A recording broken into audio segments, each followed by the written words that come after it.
Time, key phrase. We all have a limited supply.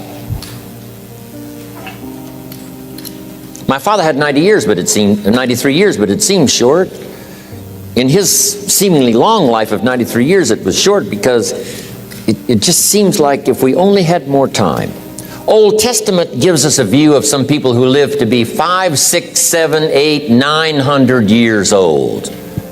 If I have a chance to ask, I will ask, how come we got shortchanged?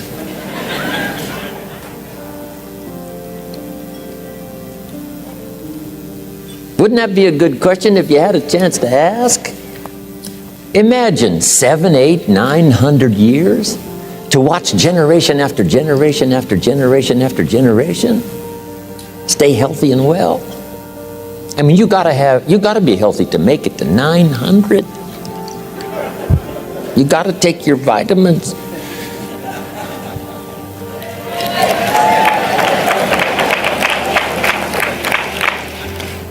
I'm pushing the Bible, I'm pushing vitamins. I mean, I'm doing good today. So, the key is time is precious. Now let me give you Bill Bailey's description of time. Life is not just the passing of time. Life is not just the passing of time.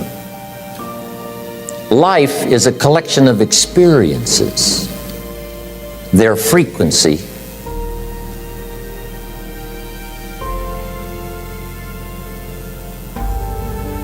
and their intensity. Life is not just watching the clock tick away. Life is a collection of experiences, their intensity, their frequency. When my friend Mark died at age 44, someone says, that's young to die. But what if he lived 4 lifetimes in one? It might not be too young. So here's whatever the span of your life turns out to be, here's what you want to fill it up with: experiences and the intensity of those experiences.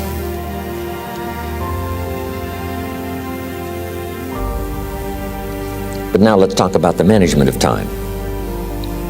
Here's one of the best ones. We covered earlier, when should you start building this hotel? Answer: as soon as you have it finished. Now jot this one down on time management. When should you start the day? As soon as you have it finished. Plan the day the best you can, leaving plenty of room for improvising and surprises and all the stuff that happens during the course of the day. But if you've planned a good, productive day, now you start that day, you can't believe how much more valuable your time will be. Don't start the day until you have it finished. Now here's the next one. Don't start the week until you've had it finished. Now to lay out a week is a pretty good challenge. Next, don't start the month until you have it finished. The places to go and the people to see and the productivity and the sales and the customers and the development and all the rest of what you want to accomplish during the course of 30 days. Don't start the month till it's finished. And then here's the big one. This is really challenging. Don't start the year until you have it finished. To the best of your ability. It can't be finished like minute by minute. But in terms of the sweep of what you want to accomplish in the year 2002, make sure that that's set and ready to go by the time January 1st rolls around. And it might get all upset, and it might get torn up, and you do a new one. You make so much progress the first 90 days that now you've multiplied it all by 2, by 3. Because that happened to me. I thought, wow, this is going to be a great year. By the time I'd finished the 3rd month, I'm rolling, I'm soaring. So many things are happening, I revised my whole year's plan. Okay. Now, jot this down. Approaches to the management of time. Here's the first one. Ignore the subject. I mean, that's good advice. Don't let anything overly bug you. Because remember now, you don't have to do anything. Someone says, well, I got to get a handle on my time. The answer is no, you don't. If you want to let it all go, you can let it all go. I mean, this is good advice. Somebody says, you ought, you ought, you ought. Jot this down. Ignore all the you oughts or you should. Only if they're giving general information. We should. It's better to say if you're teaching, we should. Not you should, we should. Then you let me listen in without it being too confrontational. If everyone did this, see, that'd be great. And then you give a person a chance to choose to do it or not to do it. But when you start the you ought, now see if I don't, now see we got some tension and maybe some problems. So you oughts seem to always create problems. When you're talking to your kids, you say, no, if kids would do this, not always saying if you did this, life would be better, but if kids did this, life would be better. It's like making a little talk and letting them listen in. And then it's a little less confrontational. It gives us a choice. In one of my seminars, here's what I teach.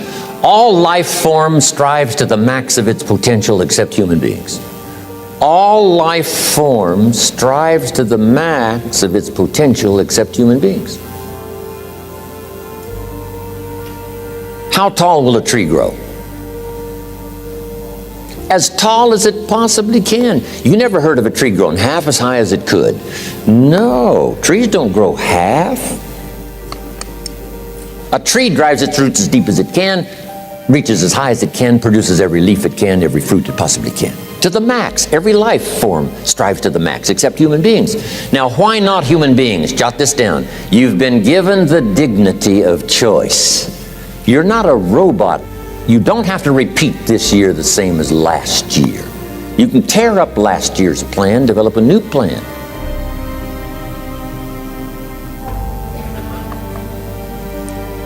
So, the dignity of being a human being. Now, here's the choice on being a human being. To be part of all we were meant to be, or to be all. To strive for all, or half, or part, or some. The choice is up to you. To develop one skill or 10 skills. Someone says, well, I'd be happy with just one more language. Well, some say, hey, I'm going to learn 6 or 7. And this is all a matter of choice. And when someone says, no, you ought to learn 4, you got to resist all that.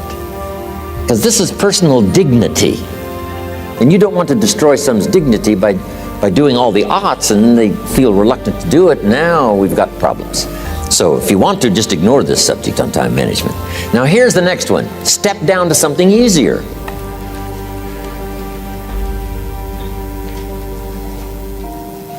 The guy's in sales, and he says, oh, I want to own the company. Finally owns the company. Now he's got no time to play golf. He said, when I was in sales, I was making big money playing golf 3 days a week. Heck with this owning something. Heck with managing. My life was never my own after I started to manage. I'm going back to sales. See, this is the key. If you're getting too pressed, you might consider stepping down to something with a little easier time pressure. Little girl says to her mother, Daddy comes home, brings his briefcase and pats me on the head and says hello, disappears and works on his papers. How come my daddy doesn't play with me? And her mother said, look, your daddy loves you very much, but he's so busy at work, he can't get it all done, he has to bring it home. He loves you, but that's why he can't play with you. And the little girl said, why don't they just put him in a slower group? So, jot this down now. If you don't have time for your kids, you might consider joining a slower group. Remember when I said some things I went for cost me too much? So reconsider. Next key to time management, and that's work longer and harder. But see, there's a limit to that. I almost lost my health the first year. I went so crazy about personal development and achievement. I just went bonkers. You know, I told you I was skinny, but at the end of that first year, I was a walking shadow. And then it suddenly occurred to me, what if I got rich and too ill to spend it? I mean, that was a shocker. So I started, developing a little more reasonable. Because I said, if 12 hours won't do it, I'll work 14. If that won't do it, I'll work 18. I mean, how many hours it takes. And sure enough, it cost me too much. So see, working longer and harder for some might be appropriate. If you're just sitting around not doing that much, this might be good, work longer and harder. But you can only work so hard. Here's the key, not to work harder, but smarter. When you've worked as hard as you can, doing the best you can in terms of physical output in the time, reasonable time. Now here's the ultimate in the management of time, and that is you simply become more skillful. When I first got into sales, I was around people that could get, 9 out of 10, 8 out of 10.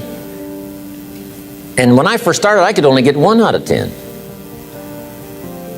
But here's what I did. I worked around the clock, so that I would make up in numbers what I lacked in skill. That's good in sales. You got to jot that down. When you're new, you make up in numbers what you lack in skill. Now, when you become more skillful, the numbers can go down because now your persuasive ability and all of that is now so high that you don't need to put as many numbers out. But at first, if you want to compete or if you want to really get good, you've got to put in the numbers. But if you get more from yourself, develop more of yourself, now the time management becomes an easier task. Now here's the next thing. Either you run the project or it runs you. I've found out when you start something, at first you're in charge. All of a sudden, a year later, it's in charge.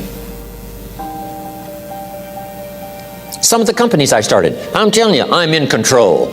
A couple of years later, I'm out of control. At first, I've got it on the run. 2 years later, it's got me on the run. Haven't got enough time. I'm dizzy with trying to get it all done. So here's part of the key, and that's to get in charge. Say, I'm going to take charge of my health. One of my albums is entitled, Take Charge of Your Life. Take charge of your time. Take charge of your resources, which we're going to talk about next. Take charge of your health. You're the one that's responsible for it. It's not a requirement of society that you not have a heart attack and take care of your family. That's not a requirement of society, but you must make it a requirement of yourself. Society doesn't require that you build a financial wall around your family nothing can get through. That's not a requirement of society. It's a requirement you impose on yourself to build a financial wall around your family nothing can get through.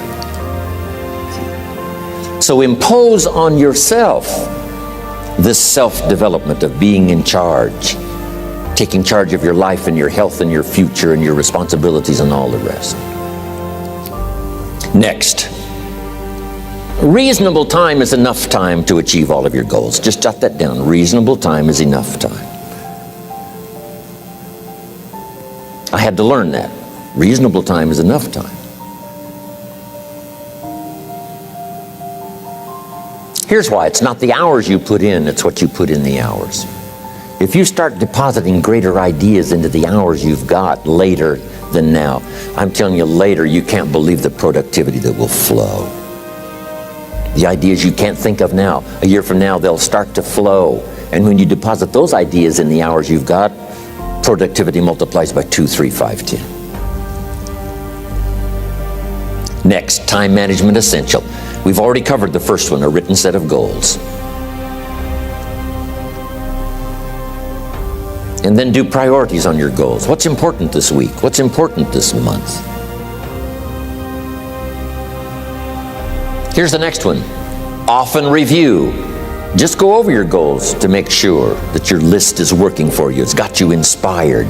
It's got you turned on.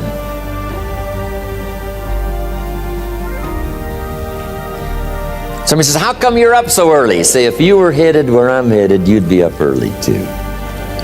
Wow. If you were going to meet who I'm going to meet, you'd be up early. If it was going to stack up for you like it's stacking up for me, you'd be getting up early. Here's some more time management essentials. Learn to study what we call majors and minors. You pick up the phone. Here's what you must say when you pick up the phone. Is this a major conversation or a minor conversation? If it's minor, a few pleasantries and you're done. If it's major, maybe you've got to make a few notes. So here's the next one. Important conversations, make an agenda before you make the call. Just jot down a little agenda. It's so easy now to just talk out of your head. Did you ever hear a conversation end like this? Let's see, there was something else. See, you don't look that swift. I can't think of it right now. I'll call you back. See, you look a little incompetent. Let's see, there was something. It escapes me right now. Really? So have you got this now? Make an agenda before you make a call if it's an important call. Now later that saves you all kinds of stuff. You call John in, the salesman, say, John, remember those 4 things we went over? He said, no, we didn't talk about that. And then you pull out your daytime or whatever, and there's the list you made when you made the call. He said, oh yes, seems like I do remember. And you've got him with your list. If it's just, salespeople especially can talk you out of what's in your head. It's true, no, we didn't talk about that.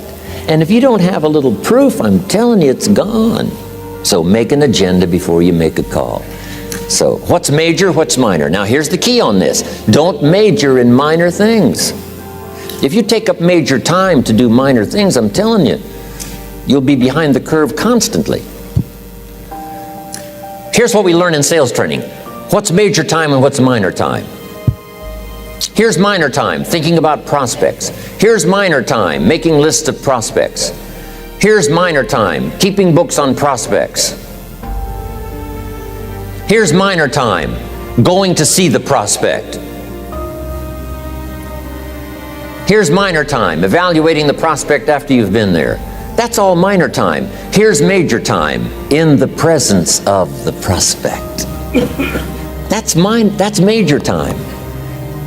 And if you took a look, if you're in sales and you took a look at a week, you'd say, my gosh, I'm spending 90% of my time on the minor stuff and so little time on the major stuff in the presence of.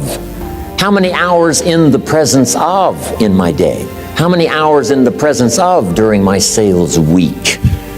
Because the time that really counts is in the presence of the prospect. Majors and minors.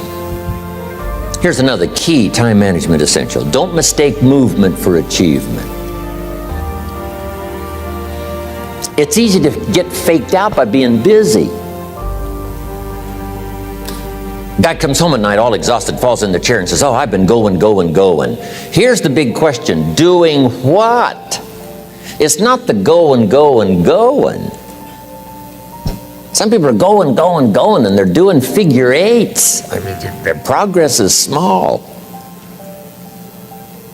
So don't mistake movement for achievement. Here's another one in sales we learned. Don't mistake courtesy for consent. If somebody's pleasant and they nod, you say, oh, they're going to buy. No, they're courteous. You can't mistake courtesy for consent.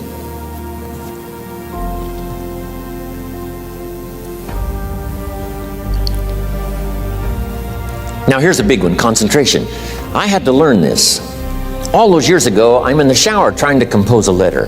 Found it turns out to be a strange letter. So here's what I learned to do. Save the work till you get to the office. Save the work till you get to the work. Don't try to get to the office on the way to work. On the way to work, enjoy the way. In the shower, enjoy the shower. Then go to work when you get to work. I found this to be helpful. Concentration. Here's another big one. Learn to say no. I'm telling you, in such a social society we have now, it's so easy to try to be a nice person, saying yes to everything. Find yourself overloaded. Now you got to call and make the, well, gosh, you know, all the time it takes to back out of something that you said yes to too quickly. Here's what might be better. I don't think so, but if that changes, I'll call you. Little things you can use not to overcommit yourself. My friend Ron Reynolds says, don't let your mouth overload your back. It's a good one. Now here's a big one on time management. When you work, when you play, don't mix the two. Don't work at play. I used to take my family to the beach and I would bring my briefcase.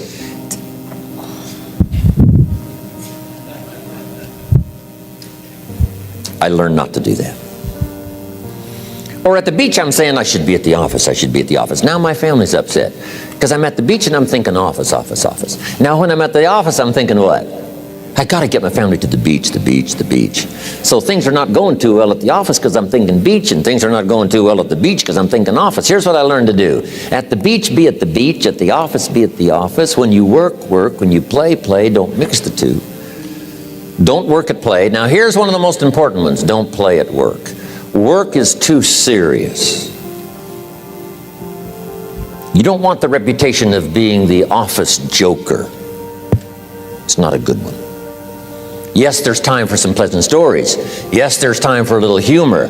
Yes, best if it's a happy office, of course. But I'm telling you, you got to be serious about work, because you're parting with a piece of your life for the work you do. Your work costs you a piece of your life. Here's what it's called: serious business. Not grim, not unhappy, but serious. Key. Don't play at work. The old expression, I don't think we use it anymore, horse around at the office. Play around, play jokes, play tricks. No place, not at the workplace. At the beach, yes. At the bar, yes. Somewhere else, not work. You got to treat work with all due conservative passion, because it's leading you to your future. Here's another key phrase: all work is good. You may not like your job, but if it's the stepping stones to get you to where you want to go, you got to appreciate your job. You don't have to have a passion for your job. Here's the ultimate passion: a passion for incredible success in every department of my life. That's the passion. But don't look down on some menial job you have to do to finally get you to where you want to go. No job is menial. No job is not, no, every job is noble.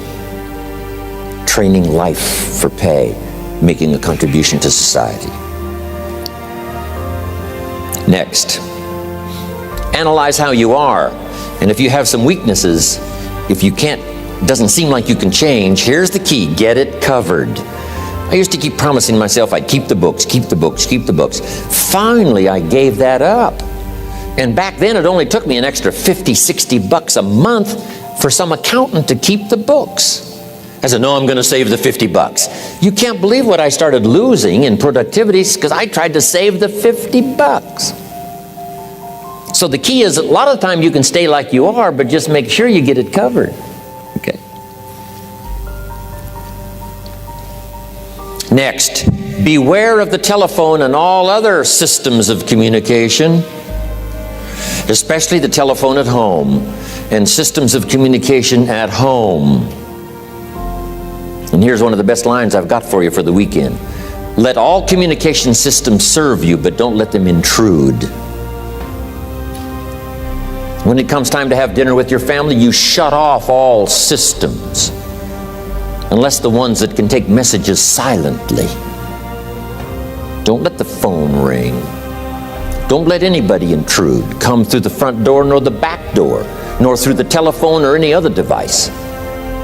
So you can't reach John and his family when he's having dinner. The President of the United States couldn't get through. If you develop that kind of a reputation, father, mother, when we have dinner, when we're visiting and have this time with our family, nothing intrudes. So don't let these clever little devices keep intruding. You've got to have a place that's sacrosanct, it's valuable. You don't let anything in for that period of time. Okay. Isn't that good advice? Excellent advice. Here's the next one. Read all the books. You know, I've only got a few notes here on time management, but if you've got some particular challenges, you run a big organization, a big corporation, you've got some challenges, there's plenty of books. Now, here's what's next. Just be more alert to the things that might be stealing your time. Here's why. Time is like capital. You can't let someone steal your seed corn. You can't let someone steal your capital. And you can't let someone steal your time. You must designate your time. And some of the time that you designate, you must not let anyone steal. Casual time, you might let someone intrude and steal a little bit and take a little bit, but not serious time. Key. Next, one of the great time management savers is to learn to ask questions up front. Sometimes you talk to somebody for an hour, and then you ask questions and find out if you would have asked those questions up front, you could have saved yourself an hour. Asking questions up front helps you to get to the problem now.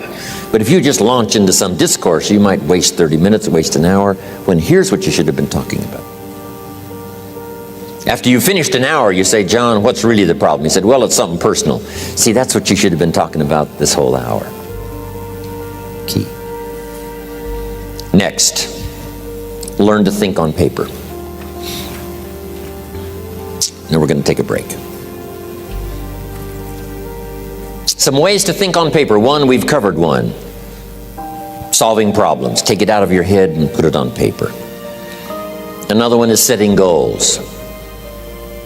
Making these lists we've already started. Here's another good way to think on paper.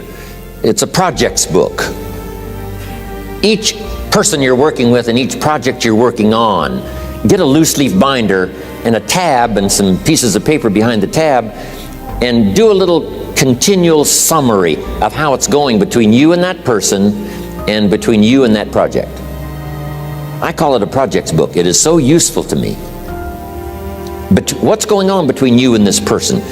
When you last got together, what did you talk about? And you got a few notes there. Here's what we talked about the last time we got together. Now when you get together again, you can review that so you'll know better what to talk about. When the president gets ready to travel and he's going to meet some important people, guess what they bring him? All these briefing books. Right? The last time you were with Khrushchev, Kennedy is informed. Here's what he said and here's what you said. Kennedy said, oh, that's valuable. I need to remember that. If a person is important, it's worth a little running account. You might even have a projects book for your children. Here's what's happening between me and my child. We've talked about this, and we've talked about this, and we've talked about this. Next, a day timer. Keeping track of all of your appointments. You know, mine is all filled with, when to catch an airplane and when to do a seminar and when to sit down and have a conference, all the rest. Next is a game plan. If you've got a house and the insurance is going to come due and some other things are going to come due, you just put it on a spreadsheet and make sure it's taken care of. Key phrase, take things out of your head and put them on paper. And the key is to just experiment with different ways that helps you to do that. Now here's the last one, thinking on paper, and that's to keep a journal. One of the things I'm known for around the world, have been now for 39, 40 years, is keeping a journal. Now my journal is not it's not necessarily it's not like a diary. It might be part diary. I'm flying over Ireland and I write down a few little things that impress me. Today I met this person. Wow, what an extraordinary event. Today I conducted this seminar in Rome. 1,000 people stood up and sang for me. I've got a little bit of a diary in there. But here's what primarily your journal is for. Collecting good ideas. A journal is to collect good ideas on your health, good ideas for your business, good ideas for your future, good ideas for time management. Because I used to take notes on pieces of paper and torn off corners and backs of old envelopes and restaurant placemats. And I threw all this stuff in a drawer. It did not serve me well. I finally learned to get a bound copy, right? And just keep a journal, right? If I was here, I had my journal, I'd be taking notes, right? These 2 days in my journal. Now, if you're caught without your journal, you just take the notes when you get back home. You put those notes in your journal, throw the paper away. Because we don't usually go through paper to review. But see, my journals now make up a significant part of my own library. My journal's all reserved privately for my children and my grandchildren. Can you imagine what I've collected over the years? It's unbelievable. There are 3 treasures to leave behind. I think you've already got those notes, right? Here they are. Number 1, your pictures. Don't leave the event unrecorded. It takes only a fraction of a second to say, here's who I was with. When I travel the world, right? We take all these pictures, and here's one of the gifts. People send me the pictures they took of me and them. It's part of the treasures I have on the farm. Incredible. A picture's worth 1,000 words to describe the scene, the emotion, what happened. Say, wow, this was an extraordinary day for me when I met these people. Here's what they told me happened to them when they went to my seminar 10 years ago. Wow, the drama comes back if you've taken the pictures. It's one of the treasures to leave behind when you go. Remember the old photographs that we have now of, 100 years ago, 70, 80 years ago, just a few photographs? What would it be like if you had thousands of photographs of the past, of your history, your mother, your father, right? Grandparents? So change all of that now for your children. Leave all your photographs as a record. Here's what's next to leave behind, and that's your library. The books that changed your life, the books that changed your health, the books that rescued you from oblivion, the books that you passed on to other people, they were so exciting for you, the books that made you financially independent, the books that developed your leadership, the books that gave you wisdom to ponder when things were tough, the books that got you through the winter, the books that helped you to plant in the spring and harvest in the fall. What a treasure to leave behind. If you do that, here's what's for sure. Your books will be more valuable than your furniture. Wow. Now the third treasure to leave behind is your journals. The notes you took that helped you to live life as you lived it. Long after you're gone, a treasure that children, grandchildren, great-grandchildren will find so fascinating. They may use it to help guide their own life into their own future.